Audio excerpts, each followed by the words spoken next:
Ama namin, sumasalangit ka. Sambahin ang ngalan mo dito sa lupa para na sa langit. Ama namin, sumasalangit ka. Sambahin ang ngalan mo dito sa lupa para na sa langit. Ama namin, sumasalangit ka. Sambahin ang ngalan mo dito sa lupa para na sa langit. Ama namin, sumasalangit ka. Sambahin ang ngalan mo dito sa lupa para na sa langit. Ama namin, sumasalangit ka. Sambahin ang ngalan mo dito sa lupa para na sa langit. Ama namin, sumasalangit ka. Sambahin ang ngalan mo dito sa lupa para na sa langit. Ama namin, sumasalangit ka. Sambahin ang ngalan mo dito sa lupa para na sa langit. Ama namin, sumasalangit ka. Sambahin ang ngalan mo dito sa lupa para na sa langit. Ama namin, sumasalangit ka. Sambahin ang ngalan mo dito sa lupa para na sa langit. Ama namin, sumasalangit ka. Sambahin ang ngalan mo dito sa lupa para na sa langit.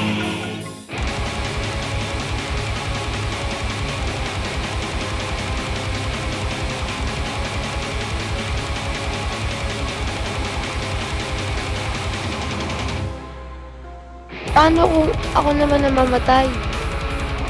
Anong mamamatay? Pag akong namatay, Ma, gusto pumunta kay Jesus. Hindi ka mamamatay. Hindi! Ang ganda ng nature, no? Na-inspire tuloy gumawa ng composition. Umupo ka sa tabi ko.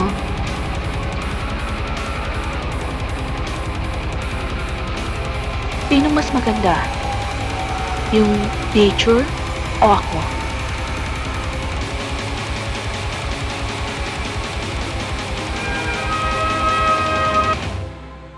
Mula ngayon, aking ka lang.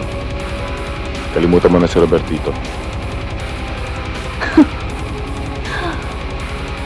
Robertito is just a game. Bakit po? Senyorita Robertito po, naglaslas po ng kanyang puso. Anak! Mahal! Anak! Mahal! Huwag ka mag... Umayaan niyo, mahal! I love you! I love you! I love you! Oh, I love you! I love you! I love you! I love you! I love you! I love you! I love you! Ladies and gentlemen, Yaris ng Parel, Robertito Monteclaro. Sarap pala ng feeling ng isang babaeng tumatanggap ng bulaklak mula sa kanyang minamahal. Mahal ko si Julie at paglalaban ko siya. At yun ang dapat mong gawin. Pag may mahal ka, paglaban mo. Yung parang bata kang ultimong babaeng ibigin mo kailangan pang areglo yun ng mama mo para sa'yo. Pakalalaki ka!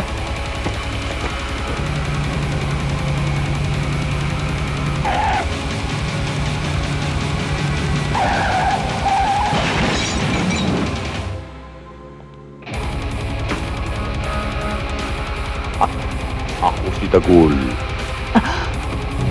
Sino ka ba talaga? Hindi mahalaga kung sino ko. Dagul, samahan mo muna sa sala ang ating panauhin. Gusto ko kayong sorpresahin, kaya itinayo ko siya sa inyong harapan. Gaya ng hiningi ninyong gawin ko. Ayan ang inyong anak. Mukhang buhay. Hindi siya buhay. Naniniwala ako na ang pagkamatay ng isang tao ay bunga lamang ng pansamantalang paghinto ng daloy ng buhay sa kanyang katawan. Yan ang misyon ko sa daigdig. Kapuri-puring misyon. Dakilang misyon. Ang buhay ay walang pagkatigil at walang katapusan. Katawan lamang ang nawawasak. Pero ang buhay ay babalik at babalik. Kumpunihin lamang ang nasirang katawan. Kailan kaya darating ang sandaling yun? Sa sandaling sumampalataya ka sa kanya. Hindi ba?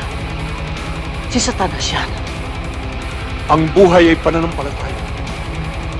Ibaling mo ang iyong pananampalataya mula sa iyong Diyos. Tungo sa buong Lucifer. At ang mga oras na ibigin mo ay muling mabubuhay si Robertito.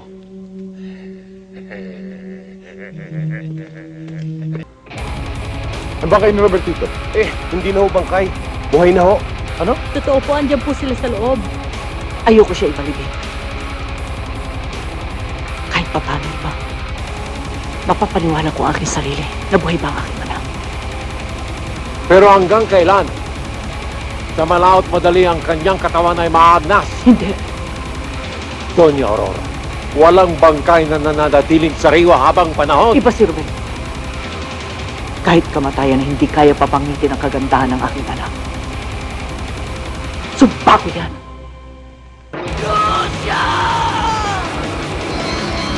Tinatanggap ko lang!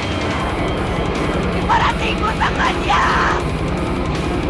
Sumasampalataya ako sa kanyang kapangyarihan!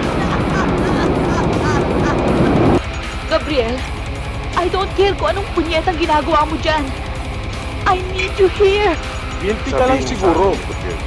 Relax ka lang dyan. Saan dyan matatagpuan? Hindi ko alam. Punyeta, paano ako makakapag-relax? Helen? Helen! Helen, ano nangyayari sa'yo? Magandang pagkakataon. Meron tayong maiaalay sa poong Lucifer. Sa poong Lucifer. Sa poong Lucifer. Tinatanggap ko lang! Sa poong Lucifer.